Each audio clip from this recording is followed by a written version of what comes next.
Today's a fun day, August 7th. Nebuchadnezzar's dream. Daniel 2. Now in the second year of Nebuchadnezzar's reign, Nebuchadnezzar had dreams, and his spirit was so troubled that his sleep left him.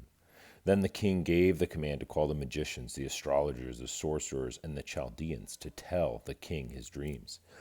So they came and stood before the king, and the king said to them, I have had a dream, and my spirit is anxious to know the dream. Then the Chaldeans spoke to the king in Aramaic. O king, live forever. Tell your servants the dream, and we will give the interpretation. The king answered and said to the Chaldeans, My decision is firm. If you do not make known the dream to me and its interpretation, you shall be cut in pieces, and your houses shall be made an ash heap. However, if you tell the dream and its interpretation, you shall receive from me gifts, rewards, and great honor. Therefore tell me the dream and its interpretation. They answered again and said, Let the king tell his servants the dream, and we will give its interpretation. The king answered and said, I know for certain that you would gain time, because you see that my decision is firm. If you do not make known the dream to me, there is only one decree for you have agreed to speak lying and corrupt words before me till the time is changed. Therefore, tell me the dream, and I shall know that you can give me its interpretation. The Chaldeans answered the king and said, There is not a man on earth who can tell the king's matter. Therefore no king, lord, or ruler has ever asked such things of any magician, astrologer, or Chaldean. It's a difficult thing that the king requests, and there is no other who can tell if the king, except the gods, whose dwelling is not with flesh. For this reason the king was angry and very furious, and gave the command to destroy all the wise men of Babylon. So the decree went out, and they began killing the wise men, and they sought Daniel and his companions to kill them. Then, with counsel and wisdom, Daniel answered Arioch, the captain of the king's guard, who had gone out to kill the wise men of Babylon. He answered and said to Arioch, the king's captain, Why is the decree from the king so urgent? Then Arioch made the decision known to Daniel. So Daniel went in and asked the king to give him time, that he might tell the king the interpretation. Then Daniel went to his house and made the decision known to Hananiah, Mishael, and Azariah, his companions, that they might seek mercies from the God of heaven concerning this secret, so that Daniel and his companions might not perish with the rest of the wise men of Babylon. Then the secret was revealed to Daniel in a night vision. So Daniel blessed the God of heaven. Daniel answered and said, Blessed be the name of God forever and ever, for wisdom and might are his. And he changes the times and the seasons. He removes kings and raises up kings. He gives wisdom to the wise and knowledge to those who have understanding.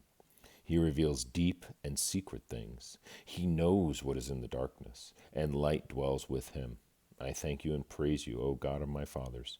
You have given me wisdom and might, and have now made known to me what you asked of you. For you have made known to us the king's demand. Therefore Daniel went to Arioch, whom the king had appointed to destroy the wise men of Babylon. He went and said thus to him, Do not destroy the wise men of Babylon. Take me before the king, and I will tell the king the interpretation. Then Arioch quickly brought Daniel before the king and said thus to him, I have found a man of the captives of Judah who will make known to the king the interpretation. The king answered and said to Daniel, whose name was Belteshazzar, Are you able to make known to me the dream which I have seen and its interpretation? Daniel answered in the presence of the king and said, The secret which the king has demanded, the wise men, the astrologers, the magicians, and the soothsayers cannot declare to the king. But there is a God in heaven who reveals secrets, and he has made known to King Nebuchadnezzar what will be in the latter days. Your dream and the visions of your head upon your bed were these. As for you, O king, thoughts came to your mind while on your bed about what would come to pass after this, and he who reveals secrets has been made known to you what will be. But as for me, this secret has not been revealed to me, because I have more wisdom than anyone living. But for our sakes, who make known the interpretation of the king, and that you may know the thoughts of your heart. O king, we're waiting, and behold, a great image. This great image, whose splendor was excellent, stood before you, and its form was awesome. The image's head was of fine gold, its chest and arms of silver, its belly and thighs of bronze, its legs of iron, its feet partly of iron and partly of clay. You watched while a stone was cut out without hands, which struck the image on its feet of iron and clay and broke them in pieces. Then the iron, the clay, the bronze, the silver, and the gold were crushed together, and it became like chaff from the summer's threshing floors. The wind carried them away so that no trace of them was found, and the stone that struck the image became a great mountain and filled the whole earth. This is the dream. Now we will tell the interpretation of it before you, the king. You, O king, are a king of kings, for the God of heaven has given you a kingdom, power, strength, and glory. And wherever the children of men dwell, or the beasts of the field and the birds of the heaven, he has given them into your hands, and has made you ruler over them all. You are this head of gold, but after you shall arise another kingdom inferior to yours, then another, a third kingdom of bronze, which shall rule over all the earth. And the fourth kingdom shall be as strong as iron, inasmuch as iron breaks in pieces and shatters everything, and like iron that crushes, that kingdom will break in pieces and crush all the others. Whereas you saw the feet and toes, partly of potter's clay and partly of iron, the kingdom shall be divided, yet the strength of the iron shall be in it. Just as you saw the iron mixed with ceramic clay, and as the toes of the feet were partly of iron and partly of clay, so the kingdom shall be partly strong and partly fragile. As you saw iron mixed with ceramic clay, they will mingle with the seed of men, but they will not adhere to one another, just as iron does not mix with clay. And in the days of these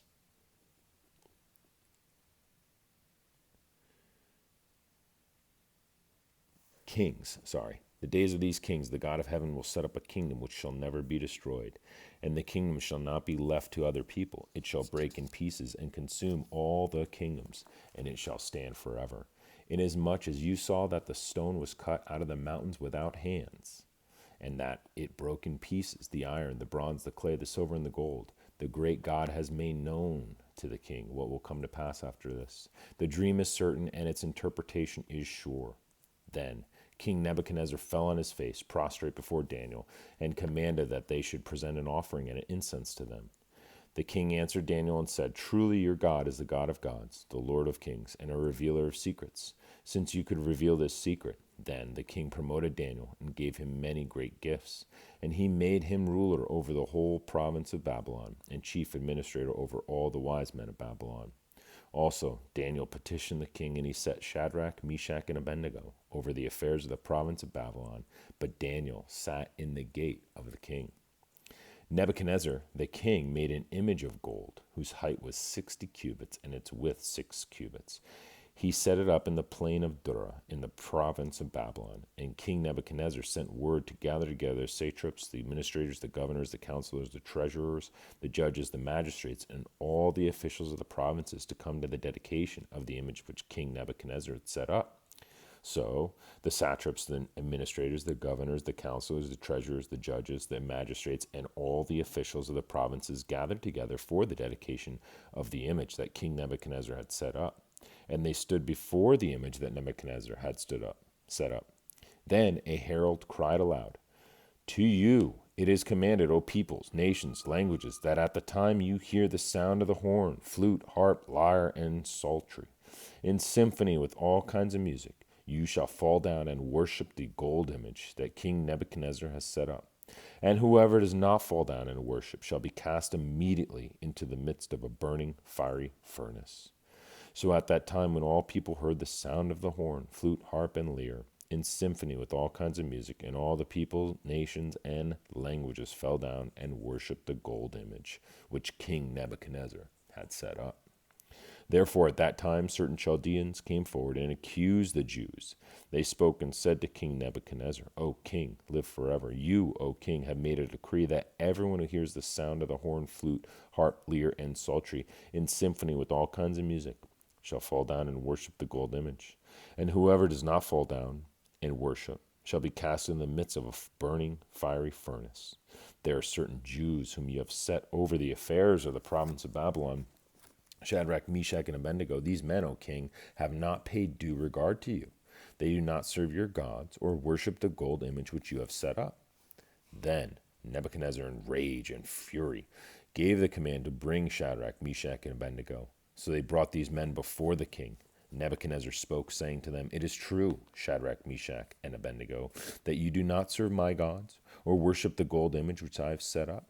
Now, if you are ready at the time you hear the sound of the horn, flute, harp, lyre, and psaltery, in symphony with all kinds of music, and you fall down and worship the image which I have made, good. But if you do not worship, you shall be cast immediately into the midst of a burning fiery furnace. And who is the God who will deliver you from my hands?" Shadrach, Meshach, and Abednego answered and said to the king, "O Nebuchadnezzar, we have no need to answer you in this matter.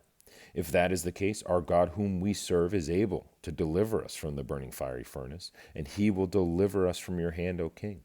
But if not, let it be known to you, O king, that we do not serve your gods, nor will we worship the gold image which you have set up." Then Nebuchadnezzar was full of fury, and the expression of his face changed toward Shadrach, Meshach, and Abednego. He spoke and commanded that they heat the furnace 7 times more than it was usually heated. And he commanded certain mighty men of valor who were in the army to bind Shadrach, Meshach, and Abednego and cast them into the burning fiery furnace.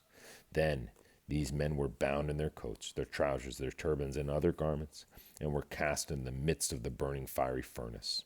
Therefore, because the king's command was urgent, and the furnace exceedingly hot, the flame of the fire killed those men who took up Shadrach, Meshach, and Abednego. And these 3 men, Shadrach, Meshach, and Abednego, fell down, bound in the midst of the burning fiery furnace. Then Nebuchadnezzar was astonished, and he rose in haste and spoke, saying to his counselors, "Did we not cast 3 men bound into the midst of the fire?" They answered and said to the king, "True, O king." "Look," he answered, "I see 4 men loose, walking in the midst of the fire, and they are not hurt. And the form of the 4th is like the Son of God." Then Nebuchadnezzar went near the mouth of the burning fiery furnace and spoke, saying, "Shadrach, Meshach, and Abednego, servants of the Most High God, come out and come here."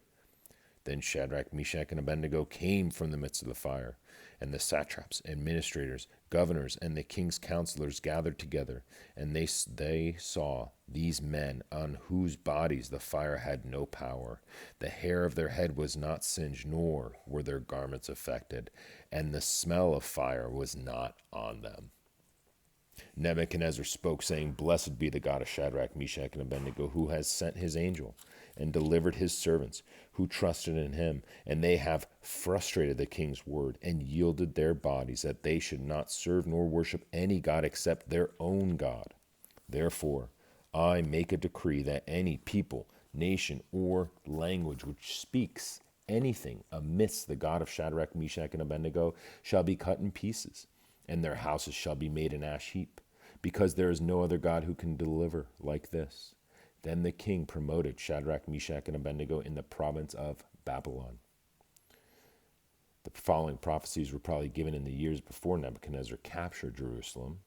This is Jeremiah 7. Then the word that came to Jeremiah from the Lord, saying, "Stand in the gate of the Lord's house, and proclaim there this word, and say, Hear the word of the Lord, all you of Judah, who enter in at these gates to worship the Lord.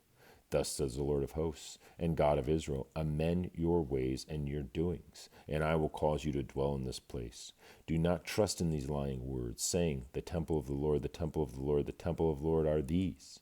For if you thoroughly amend your ways and your doings, if you thoroughly execute judgment between a man and his neighbor, if you do not oppress the stranger, the fatherless, and the widow, and do not shed innocent blood in this place or walk after other gods to your hurt, then I will cause you to dwell in this place, in the land that I gave to your fathers forever and ever. Behold, you trust in lying words that cannot profit. Will you steal, murder, commit adultery, swear falsely, burn incense to Baal, and walk after other gods whom you do not know? And then come and stand before me in this house which is called by my name, and say, We are delivered to do all these abominations. Has this house, which is called by my name, become a den of thieves in your eyes? Behold, I, even I, have seen it, says the Lord. But go now to my place which was in Shiloh, where I set my name at the first, and see what I did to it because of the wickedness of my people Israel. And now, because you have all done these works, says the Lord, and I spoke to you, rising up early and speaking, but you did not hear, and I called you, but you did not answer. Therefore I will do to the house which is called by name, in which you trust, and to this place which I gave to you and your fathers, as I have done to Shiloh. And I will cast you out of my sight, as I have cast out all your brethren, the whole posterity of Ephraim. Therefore do not pray for this people, nor lift up a cry or prayer for them, nor make intercession of me, for I will not hear you. Do not see what they do in the cities of Judah and in the streets of Jerusalem. The children gather wood, the fathers kindle the fire, and the women knead dough to make cakes for the queens of heaven. And they pour out drink offerings to other gods, that they may provoke me to anger. Do they provoke me to anger, says the Lord? Do they not provoke themselves to the shame of their own faces? Therefore, thus says the Lord God, behold, my anger and my fury will be poured out on this place, on man and on beast, on the trees of the field, and on the fruit of the ground, and it will burn and not be quenched. Thus says the Lord of hosts, the God of Israel, add your burnt offerings to your sacrifices and eat meat. For I did not speak to your fathers or command them in the day that I brought them out of the land of Egypt concerning burnt offerings or sacrifices. But this is what I commanded them, saying, obey my voice, and I will be your God, and you shall be my people, and walk in all the ways that I have commanded you, that it may be well with you. Yet they did not obey or incline their ear, but followed the counsels and the dictates of their evil hearts, and went backward and not forward, since the day your fathers came out of the land of Egypt until this day. I have even sent to you all my servants the prophets, daily rising up early and sending them. Yet they did not obey me or incline their ear, but stiffened their neck. They did worse than their fathers. Therefore you shall speak all these words to them, but they will not obey you. You shall also call to them, but they will not answer you. So you shall say to them, this is a nation that does not obey the voice of the Lord their God, nor receive correction. Truth has perished and has been cut off from their mouth. Cut off from your hair, cast it away, and take up as a lamentation on the desolate heights. For the Lord has rejected and forsaken the generation of his wrath. For the children of Judah have done evil in my sight, says the Lord. They have set their abominations in the house which is called by my name, to pollute it. And they have built the high places of Tophet, which is in the valley of the son of Hinnom, to burn their sons and their daughters in the fire, which I did not command, nor did it come into my heart. Therefore, behold, the days are coming, says the Lord, when it will no more be called Tophet, or the valley of the son of Hinnom, but the valley of slaughter, for they will bury in Tophet until there is no room. The corpses of this people will be for foods for the birds of heaven and for the beasts of the earth, and no one will frighten them away. Then I will cause to cease from the cities of Judah and from the streets of Jerusalem the voice of mirth, and the voice of gladness, the voice of the bridegroom, and the voice of the bride. For the land shall be desolate. At that time, says the Lord, they shall bring out the bones of the kings of Judah, and the bones of its princes, and the bones of the priests, and the bones of the prophets, and the bones of the inhabitants of Jerusalem, out of their graves.